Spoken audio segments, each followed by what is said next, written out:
We're just having some tech issues, but I think we have a solution. Okay, good afternoon. A couple things at the top before we turn to your questions.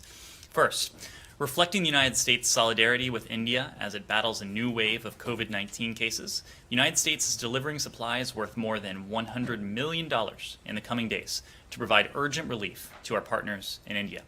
In addition, U.S. state governments, private companies, non-governmental organizations, and thousands of Americans from across the country have mobilized to deliver vital oxygen, related equipment, and essential supplies for Indian hospitals to support frontline healthcare workers and the people of India most affected during this current outbreak. U.S. government flights will start arriving in India tonight, and they will continue into next week. Just as India sent assistance to the United States when our hospitals were strained early in the pandemic, the United States is determined to help India in its time of need.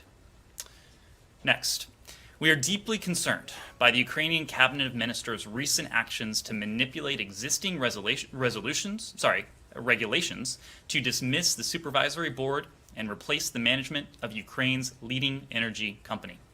This calculated move, using a procedural loophole to oust well-regarded experts from the boards of several key state-owned enterprises, reflects a disregard for fair and transparent corporate governance practices and complicates long-standing efforts to reform Ukraine's energy sector and improve its investment climate. Unfortunately, these actions are just the latest example of ignoring best practices and putting Ukraine's hard-fought economic progress at risk. We will continue to support Ukraine in strengthening its institutions, including advancing democratic institutions and corporate governance reforms, but Ukraine's leaders must do their part as well. So with that, happy to turn to your questions. Thanks. Before we turn to India for a second, I just wanted, did you get an answer? I asked you on, I think it was Monday, about the vote at the UN on the Iran's election to the Commission on Status of Women. Did you get an answer on how you voted? So what I can say, Matt, is that the unopposed candidacies of countries that engage in torture, in abuse, violations of human rights, and due process, it was a troubling feature of this election, the election that you referred to. That's precisely why the United States called for the vote on the Commission on the Status of Women, specifically to allow countries to register their opposition. The United States supports candidates in the UN system that seek to contribute positively to its work and mission and reinforce the foundational values of the UN system, including human rights. And that's precisely why we have re-engaged with the UN, re-engaged with its human rights body, and will continue to do that throughout the UN system. So you voted against them? It was a private vote, but we called the vote specifically to allow countries to register their concern. Okay, it was a private vote. Well, what do you think? Is it appropriate for them to be on this commission, this council? Well, I would point you to what I just said. It is a troubling feature when countries run unopposed, countries that have. I'm talking about Iran specifically. Well, in this case, have an issue with them being on this commission? In this case, I think that Iran would qualify for much of what I just said. Countries that have very troubling records, deeply disturbing records. But you said you didn't say that it was troubling for them to be on it. You said it was a troubling feature for these kinds of countries to run unopposed. Well, and it's precisely why we called this vote so countries could register their concern. Is it safe to say, would someone be wrong in writing that the U.S. thinks it's a bad idea for Iran to be on this commission? With a commission like this, we think that members should reflect the values underlying the commission. And Iran does. I'll drop it there. On India. Yes. In addition to this aid, you guys put out this new travel alert today, which mentioned the authorized departure for families of U.S. government personnel at the embassy and the 4 consulates. I'm just curious, is this by popular demand, or were there people, and I know you don't want to get into numbers or anything, but were people wanting to leave and have people left already as far under this the authorized departure? Well, thanks for that question. And I think it's important to speak for just a moment about what this was and importantly, what this was not. Out of an abundance of caution, the Department of State authorized the voluntary departure, so-called authorized departure of family members of embassy at the U.S. Embassy in New Delhi and the consulates throughout the country. Authorized departure doesn't force anyone to leave. It doesn't require anyone to leave. It gives these family members the option to depart if they wish. Departure, again, is not required. There's also been, I think, some misreporting, perhaps a misperception that we provided revised guidance to private American citizens in India. That is not true. There was a pro forma reissuance of the travel advisory, the level 4 travel advisory that had previously been in effect given COVID not only in India, but also globally as well.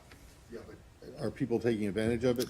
Were people wanting this? Or was it just decided from here and from the ambassador or whoever the charge is that this would be a good idea? I mean, is there a rush to the exits? I don't have the numbers. I'm not sure we'd be able to provide them regardless. I just want to know if people are taking advantage. Well, of it. I think it speaks to the fact that we put the safety and health of our employees and their families. In this case, we prioritize that, and so that is why the department thought it prudent to give them the option to depart the country if they so wished. Simon. Also in India, so wondering how that's connected to the outbreak that's been reported from inside the U.S. Embassy or among U.S. Embassy staff. Do you have any update on how many people have been infected among staff there and how many fatalities there are and what the embassy and the government has been able to do to protect staff at the mission? Well, we addressed this the other day, and to Matt's point, numbers are difficult for us to offer publicly given privacy concerns. What we will say is that, of course, our hearts go out to the people of India as they navigate this surge. It is fair to say that COVID has touched just about every element of Indian society. And of course, we do have a large diplomatic presence in India, as you might expect, given our global comprehensive partnership with India. So while I can't offer any specifics on U.S. Embassy employees or family members or locally employed staff, clearly this is a pandemic. This is an outbreak, a surge of cases in India that has left no part of the country untouched. Has that outbreak happened sort of despite vaccines? You've obviously been sending vaccines out to different embassies. Was there a delay getting them to the embassies in India that perhaps has led to this? So, as we mentioned, I believe as of mid-April, our missions around the world, all of them had access to the vaccine. It was an effort that was conducted as expeditiously as possible.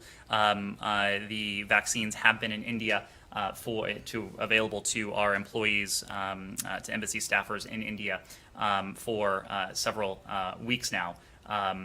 But obviously, with any global distribution effort, it's a complex undertaking, but it's something we did as quickly as we could, and it's something we're proud of. As we mentioned the other day, not a single vaccine dose was lost in that massive undertaking, nearly 200,000 doses worldwide, including to our mission in India. Sean. Related to this in India. One thing that's happened in India is that a number of critics of the Modi government's performance as opposition politicians, by request of the Indian government, their posts have been removed, at least internally in India, from Twitter and other social media outlets. Does this give any pause to the United States? Do you think that's within the rights of the Indian government? Do you have anything to say about this? Well, we've made the point, both when it comes to India and to countries around the world, that freedom of expression, freedom of information is a hallmark of any democracy. Of course, India is a large democracy with whom we share foundational values, and freedom of information, freedom of expression is something we support around the world. Yes? Sure. We'll go to Lalit and then Kylie.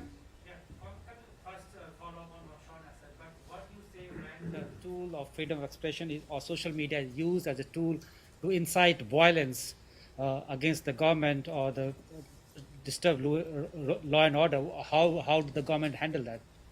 How does the government handle? I'm sorry. Yeah, when that tool is used as social media is used as a tool to incite violence, right? That's what some section of the society has been doing there, right? Of course. And of course, hate speech, incitement to violence is something that we oppose everywhere. But clearly, we support freedom of expression while still calling out and condemning when we see incitement to violence and hate speech. Thank you for all the aid that you have been providing to India. But I would like to ask you about what is the U.S. assessment of the situation of pandemic in India right now? How serious it is? Is it the worst outbreak of COVID-19 pandemic anywhere in the world? Well, I would be hesitant to offer a sweeping judgment like that. I think you can look at any number of metrics. And of course, if you look at the case count, the daily case count, of course, you see a case count that is very concerning. And you see an epidemic that just about by any metric is incredibly concerning. And that is why the U.S. government has been engaged, deeply engaged in supporting the Indian government. As I mentioned the other day, even since the start of this outbreak, prior to the recent assistance that we just announced, the United States had delivered some $19 million in support to India's public health system. Of course, we have spoken to a great deal more in recent days, not only from the U.S. government, from the State Department, from USAID, from CDC, but also we have undertaken an effort to galvanize the private sector. Secretary Blinken, as you know, took part in a call earlier this week and actually led the call earlier this week with the Chamber of Commerce. Gail Smith took part in that call. She took part in a subsequent call with the Chamber of Commerce to make the point that if we are to make progress against this current surge of cases in India, it can't be something that the Indian government tackles alone. It can't be something that the United States government tackles alone. Everyone has a role to play, including the private sector, including the advocacy community, including civil society, and that's what we're seeking to do. We're seeking to our assistance, we hope, will have a catalytic effect on society more broadly here and around the world to come to the aid of the Indian people. Is there any differences between the U.S. government and the Indian government about how the aid has to be distributed? I've heard somewhere that U.S. wants to distribute these aids through NGOs and send directly to the local government. Indian government wants it routed through the federal government itself. Our goal is to see to it that this aid, and this is a goal, of course, that we share with the Indian government, is to see to it that this aid is put to immediate and effective use. For the details of that, I would refer you to those that are implementing this on the ground. And how do you describe the India-US relations in first 100 days of this administration? Well, of course, there's been a concerted focus on India over the past 100 days. President Biden, of course, did make mention of India in his address last night. And I think you can look at that deep partnership and commitment to partnership through any number of lenses. As you know, President Biden himself had an opportunity to speak to Prime Minister Modi in recent days.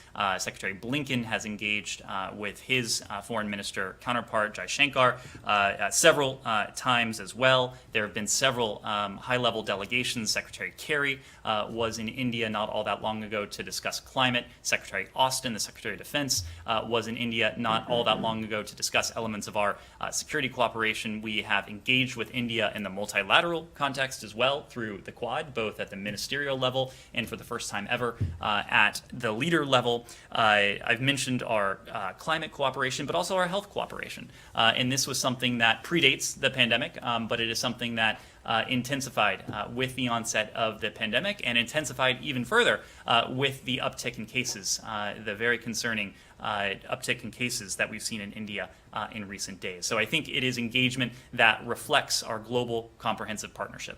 Thank you so much. Thank you. Kylie, India. So I just want to ask about the travel advisory this morning. In addition to what it said about U.S. diplomats there, it also said to U.S. citizens in India who wish to depart that they should take advantage of available commercial transportation options and warned, against other Americans traveling there. So is the administration considering stopping all flights from India to the U.S. in coming days or weeks? So the travel advisory, and you know this, I think we discussed this in a recent briefing. But as you know, the State Department recently adopted the CDC framework when it comes to our travel advisories. And so that's why many countries, I believe 80% of countries around the world, are now at level 4 travel advisories. It is a consequence of the State Department adopting that uniform approach that the CDC uses.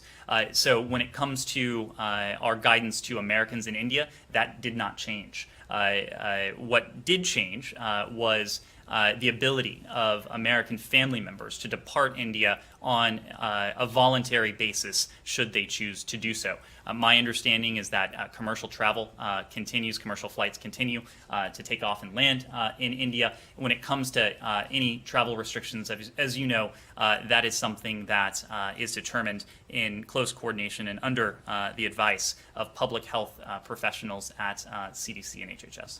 But if those flights were, under consideration to shut down, it would obviously be up to the State Department to give Americans heads up that that was a possibility. So given that you guys haven't issued any of those warnings, should we assume that no shutdown of those flights is anytime imminent? Again, that's not for me to speak to. I wouldn't read anything beyond, read anything into the updated travel advisory that you saw today. Again, my understanding is that those commercial flights continue to take off and land. Any changes to entry requirements or restrictions would be dictated by public health and in coordination with medical professionals and CDC. And the State Department would give Americans heads up, well in advance of that. The State Department, as a regular course, communicates with Americans around the world through our embassies. When you said you adopted the CDC standard, I just want to make sure, that's just for like health and disease. That's correct. That's correct. Because the CDC is good at that, but they don't maybe not know so much about. Well, political and some 80% of countries around the world are at this level 4 precisely because of for public health disease concerns. reasons. That's But- right. But you're still factoring your own metrics into, for violence. or- Of course. Yes. Follow-up on here. Do you know when the CDC is sending its team of officials to the U.S. Embassy in Delhi? As quickly as possible, as soon as possible, I should say. The CDC team was mentioned in the White House fact sheet. As you know, I know they will be engaging as quickly as possible, but I'd have to refer you to the CDC for specific details. Yes. Thank you, sir. My name is Nazira Azim Karimi. I'm Afghan independent journalist. As you know, sir, nowadays Afghanistan is a sensitive time. Afghan women, they are very worried, although they have a lot of achievement. This is a few examples that I brought with myself, and they are really under bad situation psychologically.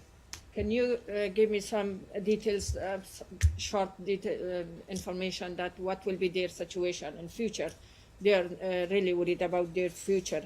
And also Istanbul Conference for Peace Process, as you know, Taliban postponed it, and it looked at Taliban as a more powerful now.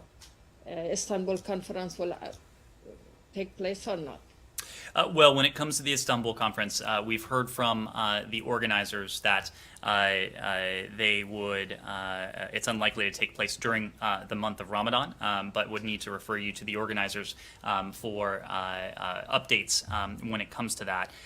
When it comes to women and girls, and thank you for those illustrations, as you know, Secretary Blinken traveled to Afghanistan shortly after President Biden, within hours of President Biden's speech from the White House. And of course, while there, we met with President Ghani, we met with Chairman Abdullah, but importantly, we also met with representatives of civil society. And there were some half dozen or a couple more participants in that meeting, all but one of whom were women. Women who had been at the front lines of the gains that the Afghan people, the hard-won gains, I should say, that the Afghan people have achieved over the past 20 years. And Secretary Blinken determined that it was especially important for him to not only to go to Afghanistan, but to meet with representatives of civil society and with Afghan women, precisely to send the signal that even as we withdraw militarily from Afghanistan, our partnership with the people of Afghanistan will endure. we have made clear that any country that seeks international legitimacy, that wishes not to be a pariah, needs to respect women and girls, and that includes any future government in Afghanistan. The United States will continue to provide support through the Department of State, through USAID, for the important programs that have supported many of, again, the hard-won gains of Afghanistan's women and girls over the past 20 years. As you know, we are continuing to have a diplomatic presence on the ground in Afghanistan. That's especially important as an element of that enduring partnership with the people of Afghanistan going forward. Thank you. Yes? Oh, sorry, I didn't see who it was. Yes. There's news today that the U.S. troops are beginning to withdraw. I wonder if you can describe the situation at the embassy. Has the drawdown there begun? So I would need to refer you to the Department of Defense to speak to the drawdown of troops. But the broad point is that, and President Biden laid this out in his speech, that the only military presence that will remain in Afghanistan is the very limited presence required to protect our embassy. And that's important for the reason I was just discussing. Even as we disengage militarily from 20 years of military involvement in Afghanistan, our presence on the ground will remain through our embassy, through our civilian representatives, including our diplomats. As you know, there was an announcement earlier this week that we will be relocating some personnel from Kabul. These are personnel who can do their jobs elsewhere. It is a repositioning of personnel that will allow us to place them elsewhere, and also to bring in additional personnel who will be able to help manage the drawdown and the implications that has for our embassy presence, and for those who will be able to help be the conduits, the diplomatic conduits to the government and the people of Afghanistan going forward. As we mentioned, this was a drawdown order that affects only a relatively small number of diplomats who are based at our embassy in Kabul. Yes. Thank you. It's 100 days into this administration, and among ambassadorial appointments, only a handful has been nominated, and none from the larger missions, I guess, with the exception of the UN. Why is the process going so slowly, and does that create a void or a vacuum in your stated efforts to repair the damage, the diplomatic damage of the last 4 years? Well, I make a couple points. As you know, there have been 11 ambassadors put forward, 9 career ambassadors, 2 political ambassadors. Those 2 political ambassadors being Ambassador Linda Thomas-Greenfield at our mission to the UN, and Chris Liu, who would hold another position at our mission to the UN. But even for those posts that do not yet have a nominee, we are incredibly fortunate to have career women and men at the Department of State serving in the function and the capacity of chargé. We have, in the course of our travels already, Secretary Blinken has had an opportunity to meet with those individuals, all of whom are, again, career professionals who have years, if not, in most cases, decades of experience in the Department of State. So it's not that there is a leadership vacuum anywhere in the world here, not here at Maine State, not anywhere around the world. And those chargés will continue until they, in some cases, have a confirmed ambassador in place to serve and to serve exceptionally well.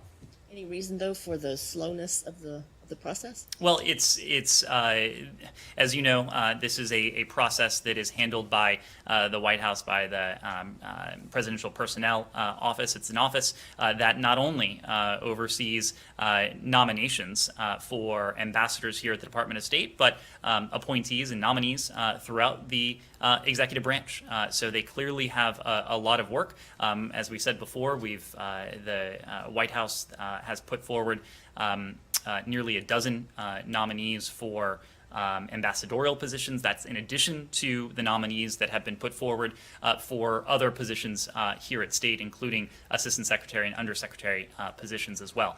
So there's been good progress that we've already seen, and I expect you'll be hearing more from President Biden and from the White House when it comes to personnel announcements going forward. Now, Yes. Can I just Yep. make the point that what you just said in defense of the career people that, there's no dearth of leadership experience throughout, that when the previous administration had made the similar argument about lack of ambassadors or lack of people, that many people who are involved in this administration, including I believe yourself, were pretty dismissive of that argument, scoffed at it, saying people are being sidelined and that kind of thing. And so I'd just like to make the point that the same explanation you just gave, or the same reasoning, was not well received by people in the current administration politicals when it was made by the previous administration. Well, I'd be interested, perhaps in another venue, in hearing exactly what remarks you're referring to. But I think you may be referring to efforts to sideline individuals rather than nominate individuals in the first place. But that may be for another venue. Yes. Thank you. I have a couple of questions, but I would start by Iran. A team of U.S. officials is traveling to the Middle East this week for talks with U.S. allies there. Can you share any information on who from State Departments would participate in those talks? What are the main stops of the U.S. delegation? And is that part of paving the ground from now for a potential deal with Iran that would come within weeks, as predicted by the Israeli ambassador here in Washington?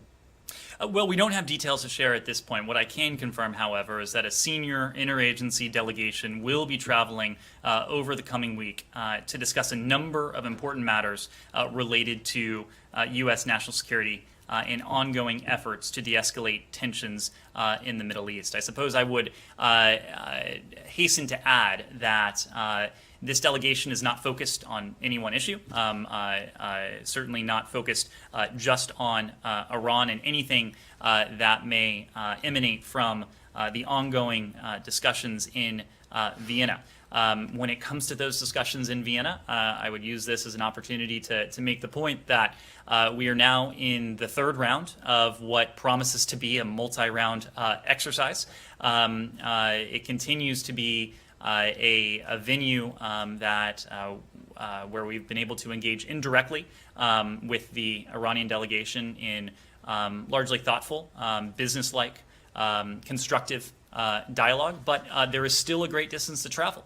And what we have said before about having more road ahead of us than road behind us remains accurate. But there are positive signs from everyone. All the parties that participate in those talks agree that there is sort of breakthrough. So is it fair to say that a deal is within reach? It is fair to say that some progress has been made. We have a better understanding of what we might need to do were Iran to go back into compliance. And it is our assessment that the Iranians have a better sense of what they would need to do to resume their compliance with the JCPOA. But that remains a hypothetical. It remains an if, and big challenges remain. I think it is fair to say that we are not on the cusp of any breakthrough. And again, there is a potentially long road ahead of us. I think since you raised it, I would just make the point that there's been a heavy focus on what the United States might need to do were Iran to resume its compliance with the JCPOA. I think what is often omitted from that discussion is the other side of that equation, and that is what Iran would need to do to resume its compliance with its commitments under the 2015 nuclear deal. The fact is that Iran's nuclear program has been galloping ahead since the previous administration left the nuclear deal in 2018. Iran, as of recently, had 10 times the amount of enriched uranium permitted under the deal. and it has made more ever since that assessment came down. It is spinning cascades of advanced centrifuges that are prohibited by the deal. Its breakout time, which, as you may recall, was at a full year when the deal was in effect, is by most accounts now a matter of months. So it is fair to say that this is a crisis that we inherited. This was a crisis that was precipitated by both sides distancing themselves from the Iran deal. If Iran were to resume its compliance with the nuclear deal, it would, of course, require Iran to significantly roll back its nuclear program and once again block every conceivable pathway to a nuclear weapon. That is precisely what the JCPOA did. It set forth in verifiable and permanent terms restrictions that would permanently prevent Iran from acquiring a nuclear weapon. That's what is at stake here for us. That remains our ultimate objective, to see Iran's pathways to a nuclear weapon once again permanently and verifiably blocked. I believe Iran was the main topic of discussion today in today's meeting between Secretary Blinken and U.S. officials, including the chief of Mossad and the Israeli ambassador in Washington. Can you share any readout of this meeting, please? I don't have any such meeting to confirm or to read out. What I will say, however, is that we have been in close contact with our Israeli counterparts. As you know, Jake Sullivan met in Washington with Israeli National Security Advisor Mir bin Shabbat earlier this week, where, of course, Iran was on the agenda. Rob Malley was briefed the group for part of that. We have, as you heard from State Department officials, updated our Israeli counterparts before every round of negotiations, after every round of negotiations, and we've been consulting with them during these negotiations as well. So we have conducted ourselves with a great deal of transparency, knowing that the United States and Israel share a common interest here, of course, and that is seen to it, again, as I said before, that Iran is verifiably and permanently prevented from acquiring a nuclear weapon. Iran also welcomed what it called the change of tone from Saudi Arabia. How would this conciliatory tone between the two sides affect the so many crises in the region, including Yemen, with the fourth visit of the special envoy Tim Linderking to the region? Well, I wouldn't want to characterize the tone that maybe heard from Iran or heard from Riyadh for that matter. But since you raised it, as you heard from us last night, Special Envoy Linderking is, as of today, in Saudi Arabia. He'll also travel to Oman on this trip. He's meeting with senior government officials and is always working closely with the UN Special Envoy Martin Griffiths as part of this. His discussions are focused on ensuring the regular and unimpeded delivery of commodities and humanitarian assistance throughout Yemen, and of course promoting that lasting ceasefire and advancing that political process that we've invested in since the earliest days, earliest hours even of this administration. And lastly, the Iraqi news agency quoted the Iraqi oil minister Ihsan Abdel Jabbar as saying that his country intends to import gas from Syria without giving details, but he was speaking after meeting with his Syrian counterpart. I'm wondering if you are aware of those reports and if such move would violate the U.S. sanctions on al-Assad regime. We'll see if we can get you a response there. Sean? Just in the past few hours, Palestinian Authority President Abbas saying that Palestinian elections can go ahead if there's voting in Jerusalem, in East Jerusalem. Does the U.S. have any position on, first of all, on voting in Jerusalem, whether that should go ahead again this time, and whether the Palestinian elections should be held on schedule? We do have an opinion, and it's our opinion, as we have always said, that the exercise of democratic elections is a matter for the Palestinian people and for the Palestinian leadership to determine.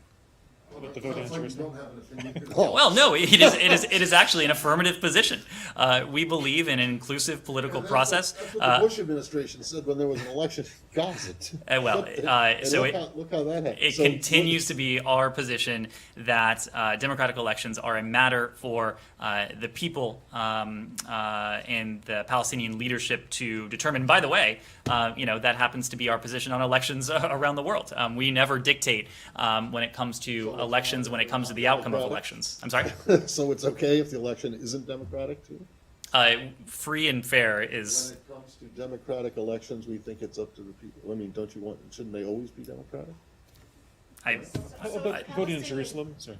If the Palestinian leadership Mm-hmm. decides it wants to hold elections in Jerusalem, they should be allowed, it should happen, is what you're saying, or no? it is a matter for the Palestinian leadership and the Palestinian people to decide. Decide, and if they want it, they should have it. Not Israel. It's not up to the Yeah. Israelis. It is a matter for the Palestinian people and leadership to decide on the exercise of democratic elections. And Israel should not interfere. It is a matter for the Palestinian people and leadership. Yes. One more question about Afghanistan. There is a expert talk that Taliban still have relationship with Al Qaeda. If they don't disconnect their relationship, what will be the U.S. reaction to the Taliban? And also, based off your opinion, United States win the war in Afghanistan or lost the war? I'm sorry, I didn't catch the last part of your question. United States winner or they lost war in Afghanistan? Or still war Oh, continuing? did we win or did we lose the war in Afghanistan? Yes. So the point that I think is critically important to understanding this administration's position, what President Biden laid out, is the very simple fact that we went into Afghanistan together with our partners in 2001, in October 2001, with one goal in mind, and that was to degrade Al Qaeda, the Al Qaeda presence that was there, the Al Qaeda leadership that had directed the attack on the United States on 9/11. Osama bin Laden was killed just about 10 years ago. That is a mission that, due to the heroics of our military and other interagency partners, we were able to accomplish. It is a mission that was not only accomplished successfully, and that was in our interests, but also in the interests of all of our partners around the world who had come under threat from Al Qaeda that was at the time based in Afghanistan. So the president made very clear that having accomplished that military mission, it was time for our service members to depart.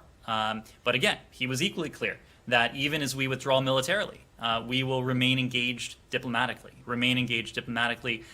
with the Afghan leadership and remain engaged diplomatically with the Afghan people. When it comes to the Taliban, as you know, we spent quite some time studying the agreement that the previous administration agreed to. The stipulation that was in the agreement from the previous administration that American troops needed to be on the way out as of May 1st. We've spoken of the mixed record when it comes to the Taliban in adhering to the agreement. We've spoken to the levels of violence in Afghanistan that remain unacceptably high, and I think the point remains that if the Taliban wants any semblance of international legitimacy, if the Taliban does not wish to be a global pariah, that it must cease any ties with Al Qaeda or other terrorist groups. Thank you. What makes you guys so convinced that the Taliban fear being a pariah? I mean, they were pretty much a pariah back in the 90s, and they didn't seem to mind.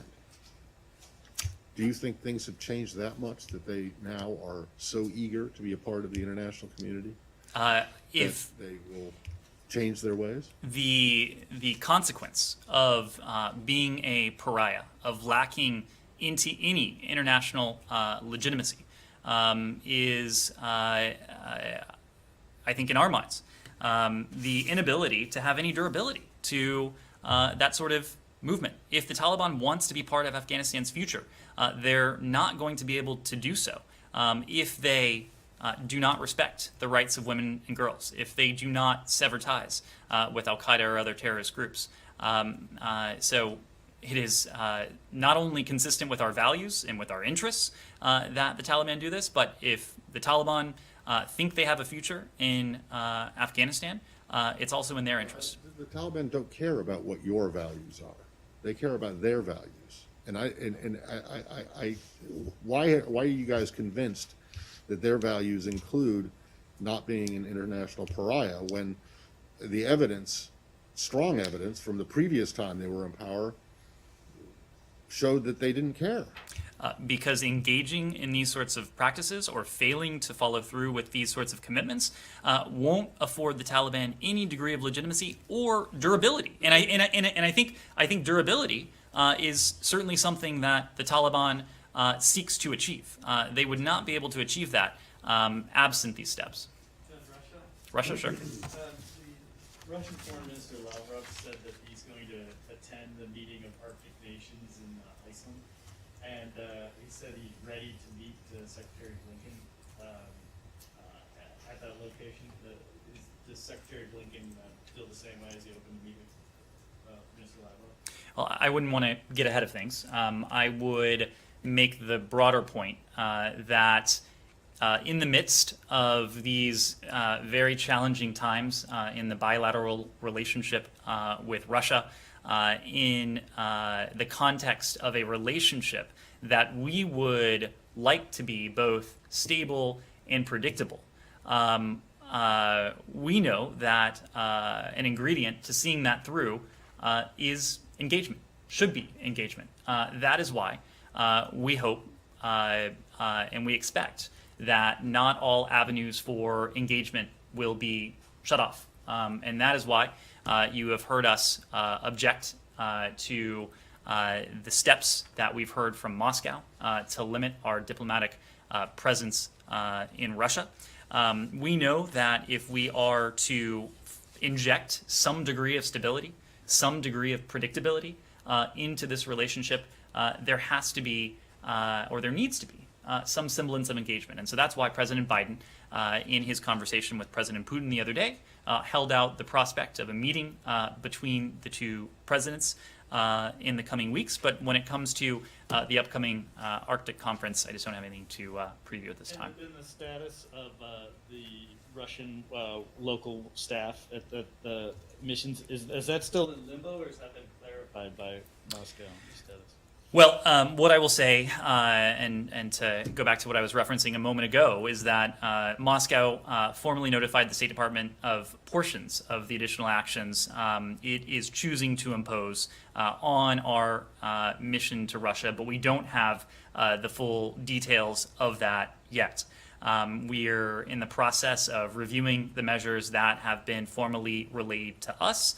We know that they would have a negative impact on our mission's ability to operate and, again, consequently on our ability to engage diplomatically with our Russian counterparts. And we, of course, do reserve the right to respond. What we have always said is that the measures that the White House, that President Biden announced the other week, those were not escalatory. Those were a response to the attack on our democracy that we had seen from the Russians. It was a response to solar winds. And so that's how we look at it.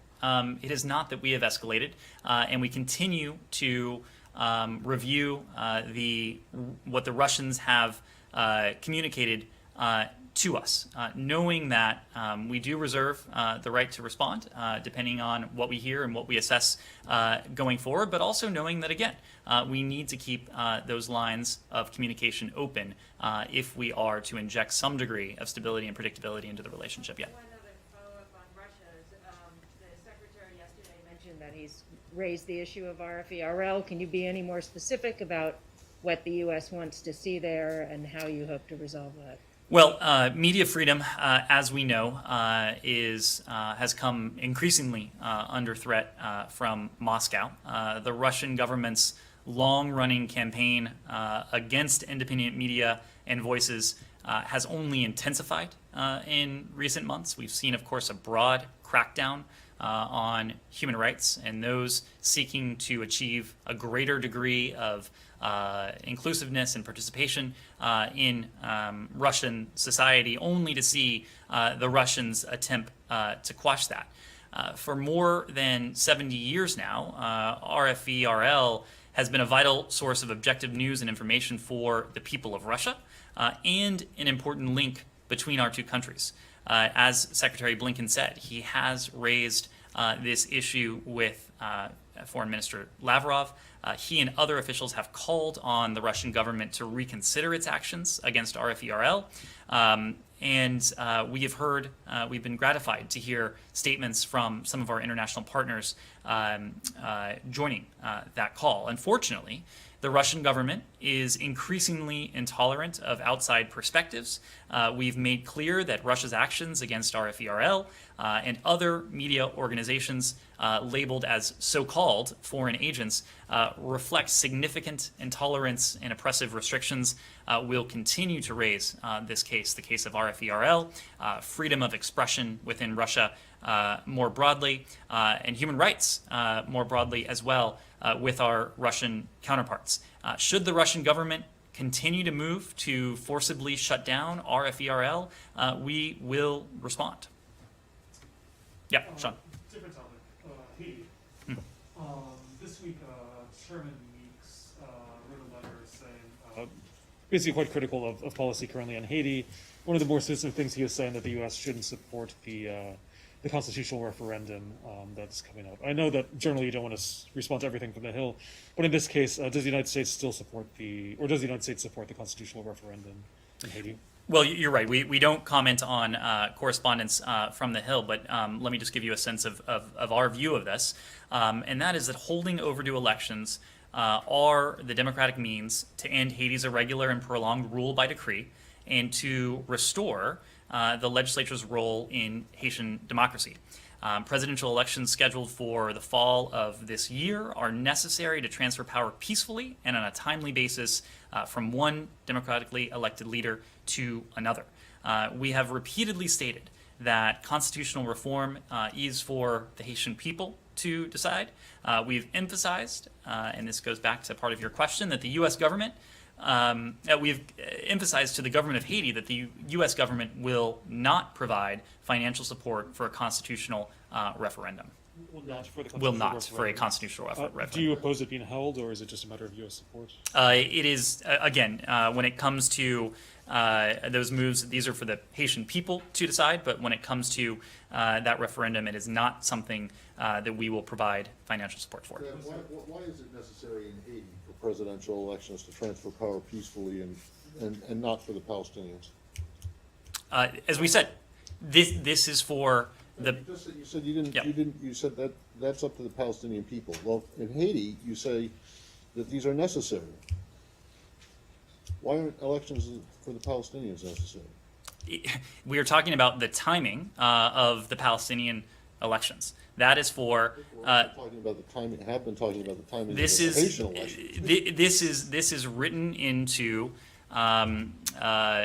This would be consistent with what is called for in Haiti. Palestinians haven't had an election in 15 years. I don't think you can compare two countries.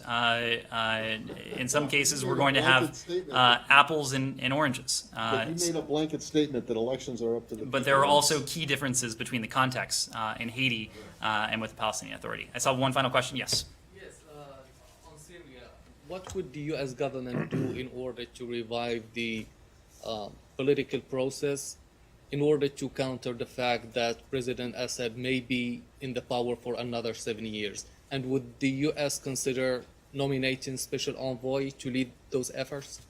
Well, I don't have any personnel announcements to preview at this time. What I would say is that per UN Security Council Resolution 2254, steps should be taken towards convening a free and fair elections, very importantly, pursuant to a new constitution administered under the supervision of the UN, in which all Syrians, including internally displaced Syrians, refugees, and the diaspora might be able to participate.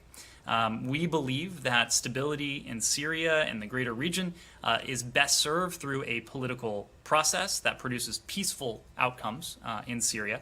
We are committed to working with allies, partners, and the UN to ensure that a durable political solution remains within reach. Even as we do that, we are also doing everything we can, and you heard from Secretary Blinken himself, to provide humanitarian relief to the people of Syria who have suffered so immensely under the brutal repression, the brutality of Bashar al-Assad.